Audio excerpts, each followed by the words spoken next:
ಅನಂತಕುಮಾರ್ ಹೆಗಡೆ ಅವರು ಅವ್ರ ಪಕ್ಷದವ್ರು ಹೇಳ್ತಾರೆ RSS ನಾಶ ಮಾಡಲಿಕ್ಕೆ ಸಾಧ್ಯ ಇಲ್ಲ. ಅದೇ ರೀತಿಯಾಗಿ ಕಾಂಗ್ರೆಸ್ಸನ್ನು ನಾಶ ಮಾಡಲಿಕ್ಕೆ ಸಾಧ್ಯ ಇಲ್ಲ ಅನ್ನುವಂಥ ಒಪ್ಪುವಂಥ ಮಾತುಗಳು ವಾಸ್ತವವಾಗಿ ನಮ್ಮ ಕಣ್ಮುಂದಿದ್ದಾರೆ.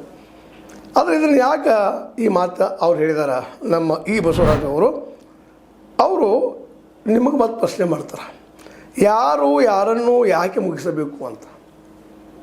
ಇದು ಅವ್ರ ವೈಯಕ್ತಿಕ ಅಭಿಪ್ರಾಯ.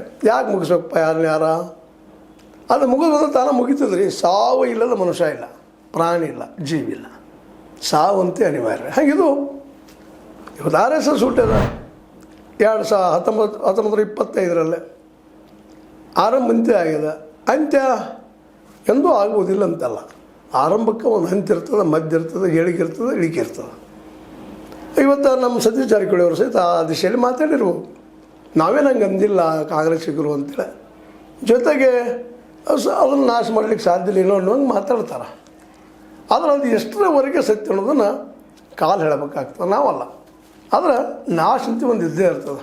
ಆದರೆ ಒಂದು ಮಾತ್ರ ಹೇಳ್ಬೋದು, ಪರಿವರ್ತನೆ ಮಾತ್ರ ಆಗ್ತಾನೆ ಇರ್ತದೆ.